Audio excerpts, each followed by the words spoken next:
La sombra del Padre. Historia de José de Nazaret. Jando Brasineski. Segunda parte, el Hijo. Capítulo 2. Bueno, ¿qué te parecen?, preguntó Salomé. Herodes estaba sentado en su lecho. Tenía el rostro tan encogido, que podría pensarse que no había nada en él, fuera de los ojos ardientes de fiebre y la nariz grande. El terrible esfuerzo que se imponía para ocultar sus sufrimientos le agotaba más que los momentos en que se abandonaba a los gritos. «Tuviste razón», murmuró, al fijarte en ellos. «Son probablemente enviados del rey de los partos. Le habrá llegado la noticia de mi enfermedad. Se cree que ya me estoy muriendo. Esta historia del supuesto Saosyant no es más que una treta. No creo en sus cuentos. Aquel les envió para enterarse de la situación. ¿Y crees que no significa nada esta historia del niño que ha nacido? Hasta allí han llegado las patrañas de los fariseos.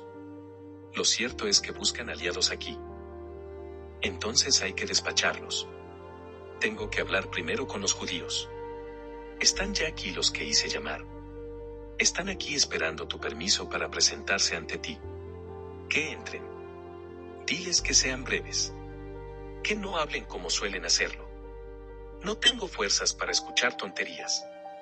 Ya tendría que estar en Cayiroe. Allí, lo sé, desaparecerán los dolores. Tenían que venir estos partos ahora. Tú los hiciste venir a palacio. Tú mismo me has dicho que hice bien. Sí. Es cierto. Tenías razón, llama a esos judíos. Iban entrando en la sala uno tras otro, rígidos, tiesos, vestidos con sus ropas largas.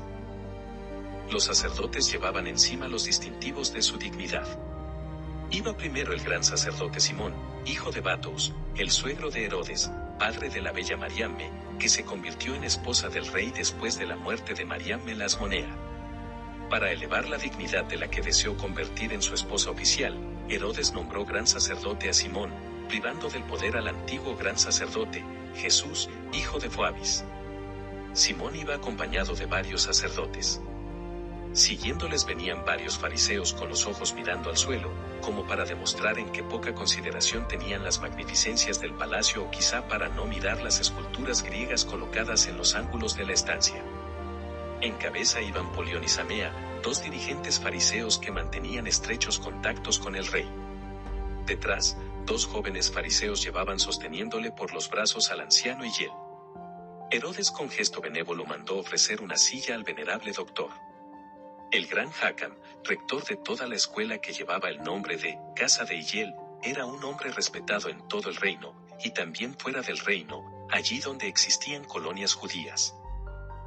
Los recién llegados se colocaron en semicírculo delante del rey. Sus caras reflejaban una ansiedad que no acertaban a disimular. No sabían para qué habían sido realmente convocados. Herodes despertaba en ellos temor. A decir verdad, trataba de ser conciliador, pero sabían que era capaz de ser zorro y león simultáneamente. Además, estaban convencidos de que la enfermedad lo había vuelto loco. El rey estaba como de costumbre envuelto por una nube de humo aromático. Salomé estaba detrás de su hermano dispuesta a acudir en su ayuda. ¿Sabéis para qué os he hecho llamar?, preguntó con vehemencia. Lo suponemos únicamente, el que tomó la palabra en nombre de todos era Simón. Creemos que se trata de esas personas que han llegado del reino de los partos. Sí. ¿Habéis oído la noticia que traían? La princesa Salomé nos lo dijo. ¿Qué os parece esta historia del nacimiento? Las cabezas de los presentes se volvieron hacia Hillel. Dejaron la palabra al gran maestro. Conocemos este asunto, rey Herodes, y Hillel hablaba con voz un tanto espesa. Y, a medida que hablaba, se hacía más clara. En siglos remotos, cuando el rey de Persia se mostró benigno con Israel, permitiéndole regresar a las tierras de sus antepasados, los sabios judíos de entonces trataron de demostrar en sus escritos que las creencias de los discípulos de Zeresustre son un eco de nuestras esperanzas de un Mesías. Y parece ser que esperan lo que nosotros esperamos hace muchos siglos, lo que nos ha sido prometido y llegará solo para nosotros. ¿Quieres decir, Herodes interrumpió a Hillel, que los persas, al esperar a su Saosyant, esperan simplemente al Mesías judío. Tal como has dicho, Rey. La verdad es como el sol reflejado en un millar de espejos. Bien, Herodes alcanzó la copa de vino mezclado con una infusión de hierbas que tenía la virtud de frenar el ataque de dolor que se acercaba. ¿Cuándo ha de venir ese Mesías vuestro? Lanzó esta pregunta Simón, pero éste, con un movimiento de cabeza, la pasó al sacerdote que estaba a su lado. El otro hizo lo mismo. De hombre en hombre, como una moneda rodando, la pregunta dio la vuelta y se detuvo otra vez en Hillel. Preguntas, Rey, dijo el gran rabino, por algo que solo conoce el Altísimo, cuyo nombre sea glorificado. Pero hay señales. ¿Qué señales? Herodes volvió a interrumpir el parlamento lleno de emoción de Hillel. ¿Dónde están? Estas señales aparecen únicamente en el corazón de los hombres. Hay algunos que sienten que el tiempo está cerca. No dijo nada más, terminó como si quisiera cortar su pensamiento. Herodes esperó un momento, luego volvió a echar mano de la copa. Deseaba tener suficiente fuerza para concluir esta conversación. En el fondo, no soportaba a los fariseos. Los consideraba como sabiondos henchidos. Mostraba respeto a Hillel. Con Polión y con Samea pactaba en diversos asuntos. A veces le eran necesarios. A través de ellos tenía la sensación de sujetar por las riendas a la peligrosa secta. Sabía que grandes masas de amares incultos, aunque tratados con desprecio por los fariseos, profesaban hacia ellos un temor sumiso. Esos escribas eran los amos de los secretos de esta gente extraña que le cayó en suerte gobernar. El que quisiera gobernar a los judíos tenía que contar con los fariseos. Herodes era rey de los judíos y quería ser rey de los judíos. Este pueblo lo irritaba y al propio tiempo lo fascinaba con sus peculiaridades. Le había ocurrido exactamente lo mismo con Mariam Melasmonea, la quiso con locura y al mismo tiempo sospechaba de ella, la temía, a veces la odiaba. Hubo un tiempo en que creyó que había aniquilado a los fariseos. Sin embargo, resurgieron. Le parecían indestructibles. A los sacerdotes los dominaba con facilidad. Apreciaban por encima de todo la comodidad, el bienestar, las buenas relaciones con los gobernantes. No pretendían que la fe de Israel fuera la única verdadera ni que todos los que creen otra cosa son tontos o pecadores, condenados tanto unos como otros a la perdición. Simón, que procedía de Alejandría, estaba acostumbrado a la convivencia con los griegos, y no diría nunca lo que dijo hace poco uno de los escribas fariseos. El hecho fue comunicado a Herodes: maldito el que cría cerdos y maldito el que enseña a su hijo la sapiencia griega. Los fariseos eran insoportables con su soberbia. Con sus puntos de vista envenenaban a las masas, eran los culpables de que el reino de Herodes fuera considerado siempre como algo completamente distinto a todos los demás reinos. En Roma se hablaba con desprecio de los judíos y, sin embargo, el emperador colmaba de favores a los judíos como a ninguna otra nación que le estaba sometida. Estuviera donde estuviese una colonia judía, hasta allí llegaban las influencias de los fariseos. Ahora estaban ante él con los ojos mirando al suelo. Les odiaba, y sin embargo sentía que tenía que contar con ellos. Proclamaban por doquier que estaban más bajo la protección del Dios hebreo que todos los demás hombres. Quizá fuera así realmente. Quizá conocían algunos conjuros secretos. Sabía que estaban mezclados en la conjura de Antípatro y Feroraz, pero no trataba de averiguar lo que estos les habían prometido. He oído decir, dijo mirando de arriba abajo a los que estaban delante de él, que ese Mesías ha de nacer cuando el rey hebreo no sea descendiente de Judá. ¿Es eso lo que anuncian vuestras profecías? Acongojados, intercambiaron una mirada. Samea tomó esta vez la palabra en nombre de todos. La profecía no es muy precisa, puede interpretarse de varias maneras. Sin embargo, hay algo de esto. Hircano, antes de sufrir el castigo merecido, residió entre los partos. ¿Quién sabe lo que les contaría entonces? Los hombres que han venido aquí pueden conocer esta profecía. Callaban diplomáticamente. Su mirada iracunda tropezó en sus caras y ellos se encogieron sobre sí mismos. ¿Dónde ha de nacer este Mesías? Lanzó la pregunta como si lanzara un dardo. Sus miradas evitaban los ojos de Herodes. Corrían de uno a otro hasta detenerse otra vez en Hillel. La profecía habla claramente, dijo el rabino después de un momento de silencio. Citó como si entonara un cántico, y tú, Belén, tierra de Judá, no serás la última entre las ciudades de Israel, porque en ti nacerá un jefe, que reinará sobre el pueblo de Israel. Belén. Herodes se alisó la barba que, como no estaba teñida, parecía salpicada de ceniza. Es esa miserable aldea que está aquí cerquita, cuna de la estirpe de David. No existe otro Belén, aseguró Polión. Tienes razón, es una miserable aldea. La estirpe de David empobreció y perdió su importancia. No necesitas decírmelo, exclamó, ya lo sé. Entonces, en este caso, la mirada iracunda del rey recorrió las caras del círculo de hombres. ¿Dónde va a nacer este Mesías vuestro? ¿De dónde vendrá? ¿Quién será? ¿Qué esperáis? Pregonándolo al populacho. No esperamos nada, empezó tímidamente el gran sacerdote. Tenemos nuestra fe, y entre sus verdades hay también profecías acerca del Mesías. No podemos ocultarlas. Pero nosotros mismos tememos que el populacho pueda tomar al pie de la letra las palabras de las antiguas profecías. Herodes se echó a reír mordazmente. ¿Tenéis miedo? A ti te creo, suegro. Eres una persona con sentido común y sabes que cada fe tiene sus cosas incomprensibles.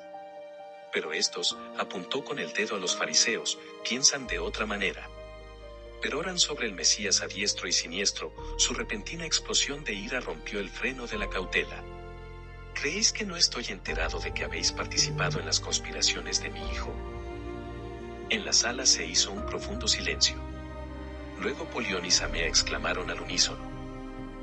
No fuimos nosotros. No fuimos nosotros, rey. Sino vosotros, vuestros compañeros. Hubo, es cierto, algunos locos que entraron en conversaciones indebidas. Fueron castigados. Y sin embargo inducís a la gente a no prestar juramento al emperador. Somos tus súbditos, rey, no de los romanos. Vosotros mismos habéis apelado a los romanos contra vuestros propios reyes, cuando os venga bien lo haréis de nuevo. De un brinco se levantó de la cama. Estaba excitado. Corría de uno a otro lado gritando y amenazándoles con los puños. Hoy incitáis a los AMARES contra los romanos, mañana los incitaréis contra mí. Os conozco muy bien. Si os hiciera falta el rey parto, os levantaríais para el contra mí y contra los romanos. Adivino para qué han venido estos hombres. Este hablar del Mesías y del Saoshyant no es más que una cortina de humo. Mi reino está ubicado en la frontera de dos potencias. Hay que decidirse, ¿estamos con los romanos o con los partos? Yo he decidido, seré amigo del César. Cuando los romanos están con nosotros, tenemos paz.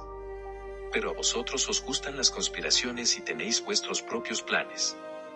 Para ellos queréis destruir lo que yo he construido. Estos hombres vinieron aquí en busca de aliados entre vosotros. Y vosotros también, se paró ahora delante de los sacerdotes y les amenazaba con el puño, os habéis dejado arrastrar. ¿Os creéis que los romanos se dejarán expulsar por cualquier AMARES, al que llamaréis Mesías? Nadie ha vencido a los romanos. Se interrumpió porque le faltó aliento. Tosiendo fuertemente se volvió a sentar en el lecho. Exhalaba un olor a cadáver que el humo aromático no conseguía neutralizar. Aprovechando que se había callado, los judíos intercambiaron una mirada de inteligencia. Simón tomó la palabra. Hablaba deprisa, febrilmente, la voz le temblaba. No nos acuses sin razón, yerno. Tu acusación es injusta. Preguntabas por la profecía y te hemos contestado según está escrito en los libros antiguos. Pero, tal como te dije, estas antiguas profecías no se sabe exactamente lo que significan. Nosotros estamos contigo. Te somos fieles. Sabemos cuánto has hecho por el reino. Si esos hombres han venido para buscar aliados e incitar a la rebelión, no los encontrarán entre nosotros. Nosotros no queremos rebeliones. Existe una profecía sobre el Mesías, es cierto. El pueblo la conoce y espera al Mesías. Hace siglos que está esperando. Nadie sabe exactamente quién va a ser ese Mesías. Últimamente la gente empezó a delirar. Asocian el asunto del juramento con el asunto del Mesías. Hay en esto algo de culpa de los fariseos. Pero no de todos. Apreciamos al rabino Polión, al rabino Samea, veneramos al gran maestro Hillel.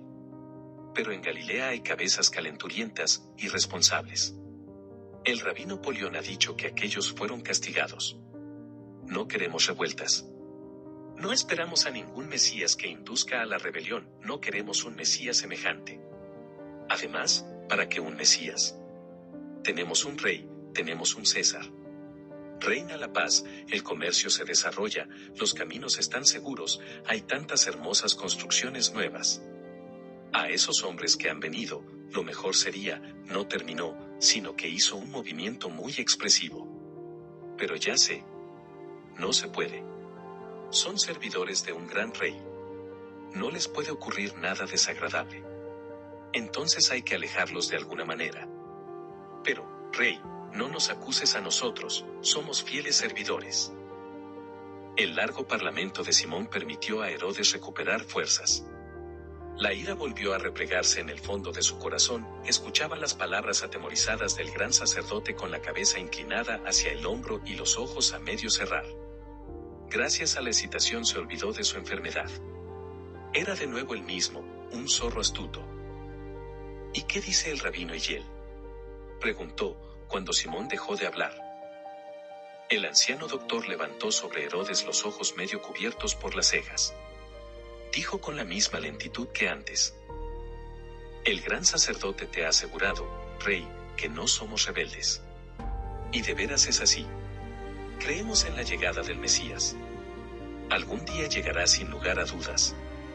Pero consideramos que no hay que apresurarse a reconocerlo. Cuando alguien grite, llega el Mesías, un sabio auténtico no dejará que este grito turbe sus pensamientos, sino que lo considerará con calma. Porque la enseñanza de los doctores es tan importante y santa como las palabras de la Toure, y el Altísimo no interrumpirá su curso para enviar su ungido. Los demás fariseos aprobaban las palabras del rabí con un movimiento de cabeza. Se sintió tranquilizado. Bueno, dijo, los llamaré y les diré que vayan a Belén, arreglaos para que no lo encuentren ni allí ni en otra parte.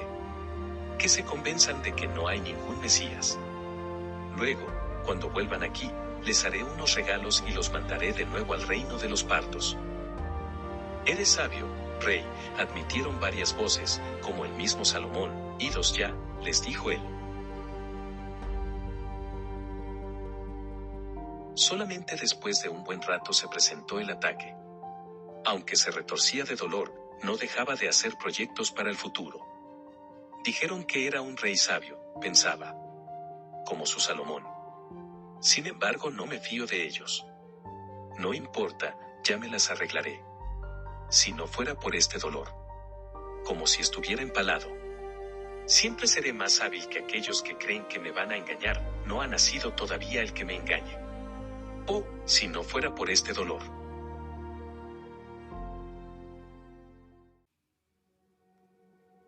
Gracias por habernos escuchado. Nos puedes encontrar en Facebook, Telegram, YouTube y otras redes como AOPD, Asociación de Oración por los Difuntos. Bendiciones abundantes.